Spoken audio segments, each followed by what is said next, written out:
힘든 세상 왜 사는가? 오직 성공만을 위해 살아야 할까? 먼저 힘든 세상 왜 살아야 하는가? 질문을 해보고 싶다. 정말 성공만을 위해 살아가야 하는가? 반대로 실패하면 불행해야 되는 것일까? 이 질문이 중요한 이유는 내가 살아야 할 이유를 찾지 못하면 안타깝지만 내 삶을 성공과 실패로 나누기 때문이에요. 큐. 친구는 무엇을 위해 살아가야 한다고 생각하니? 한 리서치에서 반드시 살면서 성취하고 싶은 것을 조사를 해보니 1위 재벌 가급 돈을 모으기 위해서, 2위 유명 유튜버, 3위 대기업 취업 명문대 진학. 1위, 3위에 해당되는 사람들은 소위 세상에서 성공했다고 말하는 사람들이요.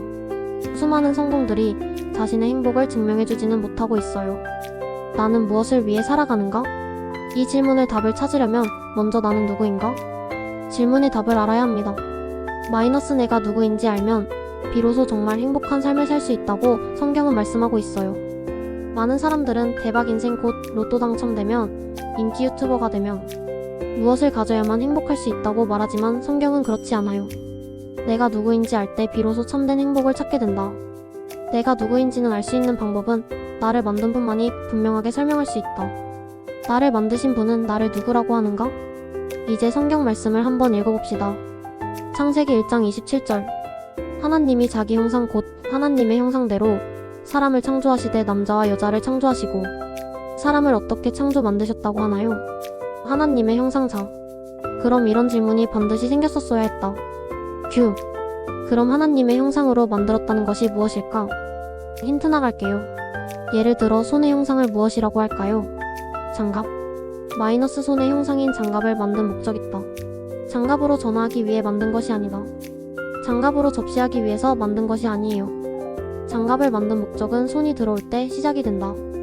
그렇다면 하나님의 형상으로 사람을 만들었다. 정답이 나와야 하는데 사람 안에 누가 오셔야 사람을 만든 목적이 시작되는가? 그렇지, 정답은 바로 사람 안에 하나님 오셔야 한다. 성경은 이것을 하나님의 형상으로 만들었다고 말씀하셨어요. 하나님이 사람 안에 오셔야 사람을 만든 목적을 시작된다. 다시 말하면 비로소 내가 누구인지 알게 된다는 것이에요. 사람은 하나님의 형상이 되어야 비로소 참 행복을 찾을 수 있다. 말씀하고 계세요. 그런데 너무너무 안타깝게도 사람 안에 무엇이 들어왔다고 성경은 말씀하시는가? 짜잔. 우리 이제 두 번째 말씀을 한번 읽어볼까? 예레미야 17장 9절. 만물보다 더 거짓되고 아주 썩은 것은 사람의 마음이니 누가 그 속을 알 수 있습니까? 마가복음 7장 1920절. 또 그들에게 말씀하셨다. 사람에게서 나오는 것, 그것이 사람을 더럽힌다. 나쁜 생각은 사람의 마음에서 나오는데 곧 음행과 도둑질과 살인과 간음, 탐욕, 악의와 사기와 방탕. 사람 속에 하나님이 아닌 무엇이 들어왔나요? 이 세상에서 가장 더럽고 악한 것이 다 속에 들어갔어요. 바로 성경이 말하는 죄예요.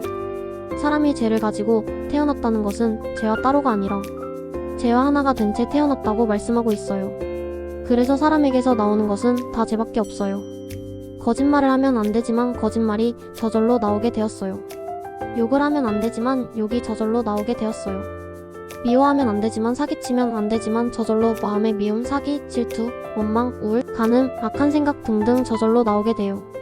교육을 받고 약을 먹고 명상을 하고 요가를 하고 상담을 받고 종교 생활을 해도 이 세상에서 내 죄의 문제를 그 누구도 해결할 수 없어요.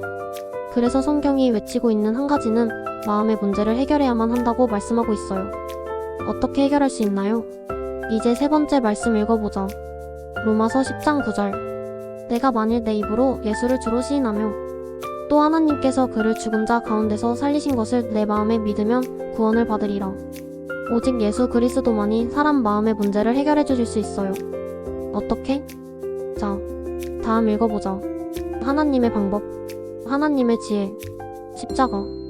마이너스 십자가에서 완성하신 것이 무엇인지 듣고 믿어지면 마음의 문제, 곧 죄 문제가 해결이 돼요.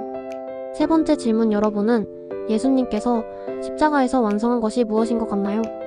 십자가를 통해 심판과 창조를 동시에 하셨어요. 사람 속에 있는 것이 죄라고 했어요. 죄를 심판하셔야 해요. 그리고 하나님이 사람 안에 오셔야 해요. 재창조라고 해요. 로마서 6장 8절 함께 읽어봅시다. 시작. 우리가 그리스도와 함께 죽었으면 그와 함께 우리도 또한 살아날 것임을 믿습니다. 로마서 6장 8절. 여기서 핵심 방법은 함께입니다. 내가 내 죄를 해결 못해요. 예수님이 철저히 내 모습과 내 자격으로 십자가에 죽으셔야만 내 죄의 문제가 심판제거 받을 수 있어요. 함께 살아난다는 것은 다시 창조하셔서 하나님의 영이 내 안에 오시는 것을 말씀하고 있어요. 이것을 동시에 이루셔야 해요. 예수님께서 십자가에서 죽으시며 마지막으로 하신 말씀이 있어요. 요한복음 19장 30절 다 이루었다. 이것을 동시에 이루셨대요. 할렐루야. 이제 당신이 누구인지 알았나요? 모르면 죽으면 지옥이지만 알면 하나님의 선물을 받은 사람이에요. 마이너스 네 번째 말씀을 읽어보자. 로마서 6장 23절 죄의 값은 죽음이요 하나님의 선물은 우리 주 예수 그리스도 안에서 누리는 영원한 생명입니다. 이제 예수님이 내 안에 모시길 원하는 친구 있나요?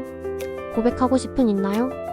요한복음 1장 12절 영접하는 자 곧 그 이름을 믿는 자들에게는 하나님의 자녀가 되는 권세를 주셨으니 예수님을 내 안에 모신 친구는 하나님의 형상이 된 하나님의 자녀예요. 사람의 존재 목적은 하나님이 안에 들어오셔야 시작되며 이를 통해 우리는 진정한 행복을 찾을 수 있어요. 성경은 사람의 마음이 거짓되고 더럽다고 말하며 사람에게는 죄가 가득 차 있다는 것을 강조해요. 마음의 문제를 해결하려면 예수님을 믿어야 하고 오직 그분만이 죄의 문제를 해결할 수 있어요. 예수님이 십자가에서 하신 다 이루었다는 말은 우리의 죄가 심판되었고 하나님의 영이 우리 안에 오셔야 한다는 뜻이에요. 예수님을 영접하는 사람은 하나님의 자녀가 되고 영원한 생명을 누리게 돼요.